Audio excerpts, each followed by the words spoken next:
ફેબ્રુઆરી માસમાં 2 થી 3 રાઉન્ડ પશ્ચિમી વિક્ષોભના આવવાની શક્યતા રહે છે.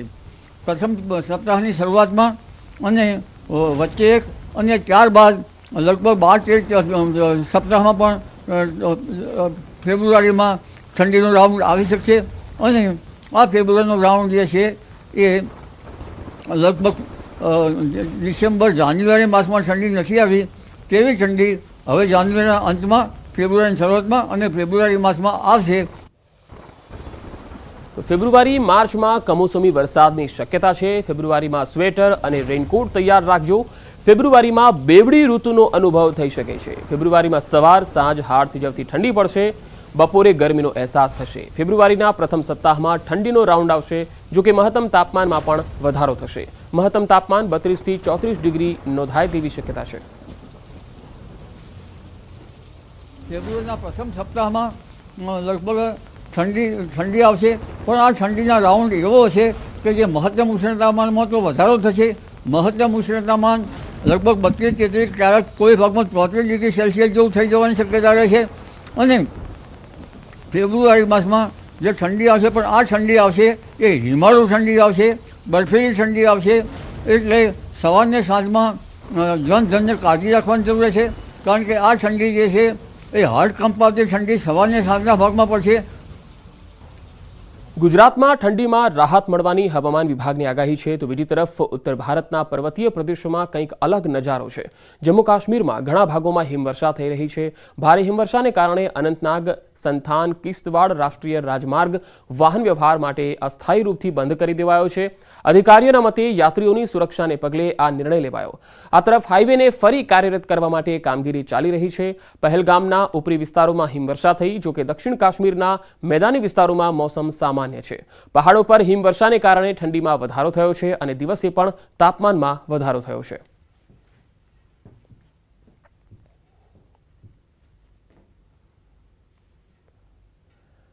આ તરફ જમ્મુ કાશ્મીરના પહાડી વિસ્તારોમાં હિમવર્ષાને કારણે કુપવાડા જિલ્લાના કરનાહ કિરણ અને મહાચલ સરહદીય ક્ષેત્રના રોડ માર્ગ બંધ થયા છે. કુપવાડા જિલ્લાના સરહદી વિસ્તાર કરનાહ કિરણ અને મહાચલમાં ભારે હિમવર્ષા થઈ રહી છે, જ્યારે મેદાનોમાં ભારે વરસાદ થઈ રહ્યો છે.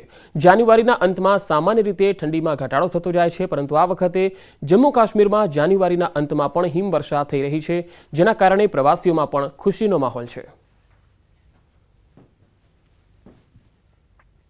ताली के एक लंबे उर्से के बाद फिलहाल फिर वादी कश्मीर में सरहदी इलाकों में बर्फबारी शुरू, जबकि मैदानी इलाकों में बारिशों का सिलसिला जारी. और इस बीच कुपवाड़ा जिले के सरहदी इलाके करना, केरिन, मत्सिल, बंस में आज बर्फबारी जारी है, जिसकी वजह से करना, केरिन और मत्सिल के तीनों सड़क राब्ते फिलहाल आमद रफ्त के लिए बंद कर दिए गए हैं. नेटवर्क 18 के लिए लाइन ऑफ कंट्रोल के कुपवाड़ा जिले से में याहिया सुल्तान. આ તરફ જમ્મુ કાશ્મીરના પ્રવાસન સ્થળ ગુલમર્ગમાં પણ હિમવર્ષા થઈ રહી છે. જાન્યુઆરીના અંતમાં હિમવર્ષાને જોઈ પ્રવાસીઓ પણ આનંદિત થયા છે. ગુલમર્ગમાં ગઈકાલથી બરફવર્ષા થઈ રહી છે. ગુલમર્ગમાં ઘણા ભાગોમાં ઘણા ઇંચ સુધી બરફના થર જામી ગયા છે. સતત હિમવર્ષાને કારણે પ્રશાસને પણ તકેદારીના પગલાં લીધા છે, જેમાં પ્રવાસીઓને વગર ચેનવાળા વાહનોને ગુલમર્ગમાં પ્રવેશ કરવા પર રોક લગાવી છે.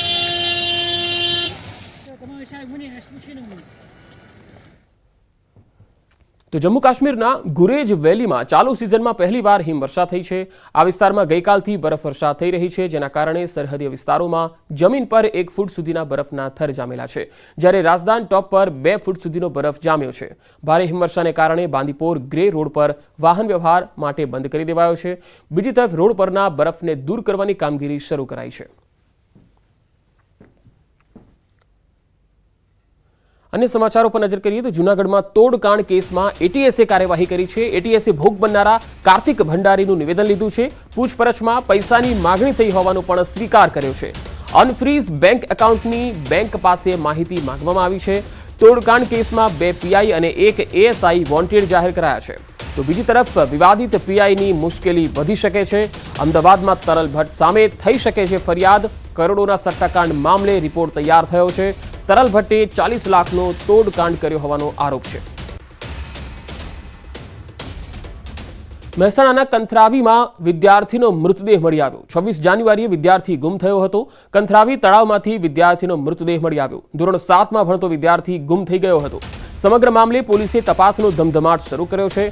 ઊંઝામાં કંથરાવીમાં શ્રમજીવી ઉત્કર્ષ આશ્રમ શાળામાં અભ્યાસ કરતો આ વિદ્યાર્થી ગાયબ થઈ ગયો હતો.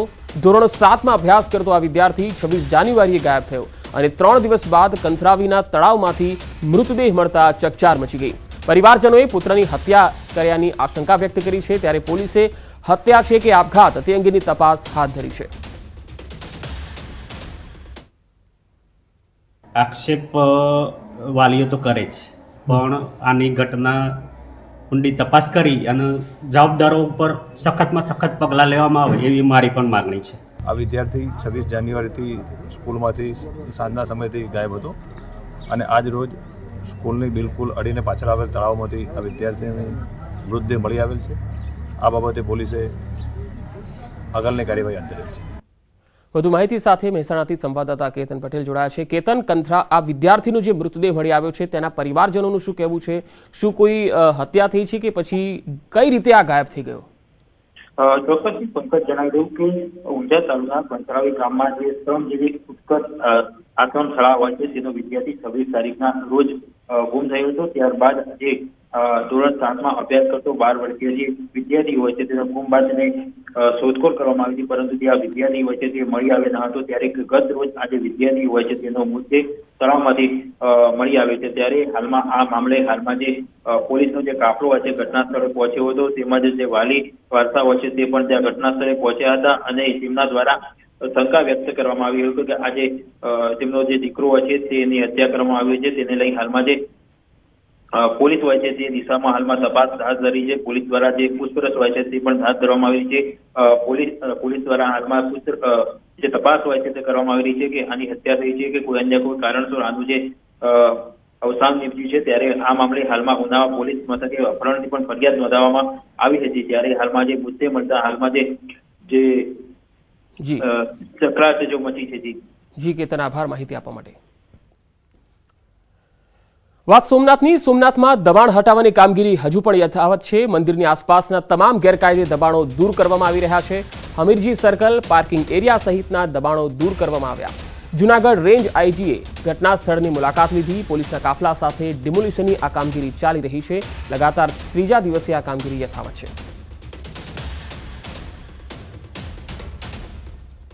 સોમનાથ ખાતે વધુ સરકારી દબાણ થયેલા એ જગ્યાઓ ખુલ્લી કરવામાં આવી રહી છે. આ જે પ્રક્રિયા ચાલુ છે એમાં તમામ વહીવટી જે તંત્ર છે એના તમામ વિભાગો એકસાથે સંકલનમાં કામ કરી રહ્યા છે અને પોલીસ બંદોબસ્ત પૂરતો રાખવામાં આવ્યો છે. પંચમહાલમાં લગ્ન પ્રસંગમાં જાનૈયાના ઉત્સાહનો અતિરેક સામે આવ્યો. ગોધરા વડોદરા હાઈવે માર્ગ પરથી પસાર થઈ રહેલી એક જાનમાં જાનૈયાઓ કાર પર જોખમી રીતે સ્ટન્ટ કરતા હોય તેવા દ્રશ્યો જોવા મળ્યા. પૂર ઝડપે પસાર થતી કારમાં યુવાનો લટકાયેલા અને ડીજેના તાલે નાચતી હાલતમાં જોવા મળ્યા. યુવાનો ચાલુ કારના આગળના ભાગે બેસીને નાચતા હોય તેવો વિડીયો વાયરલ થયો. સમગ્ર ઘટનાનો વિડીયો હાલ સોશિયલ મીડિયામાં વાયરલ થયો છે. લગ્ન પ્રસંગમાં અતિરેક ઉત્સાહનો દેખાઈ રહ્યો છે. કેટલા લોકો છે એ ગાડીમાં છાકટા થઈને સ્ટન્ટ કરતા હોય એ પ્રકારે જોવા મળી રહ્યા છે. કેટલા જોખમી સ્ટન્ટ છે એ હજુ તેમને ખ્યાલ નથી. આ પ્રકારના સ્ટન્ટ એ ખરેખર ખરાબ અને સંકુચિત માનસિકતા દર્શાવે છે.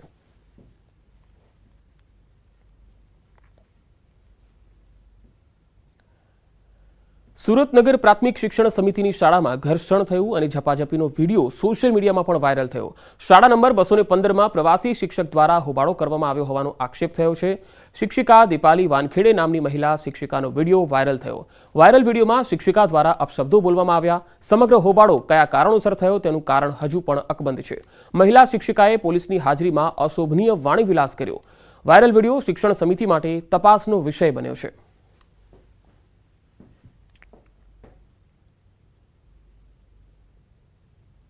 ઉત્તરાયણ બાદ મારી પાસે પ્રિન્સિપલ આવ્યા હતા કે આ રીતે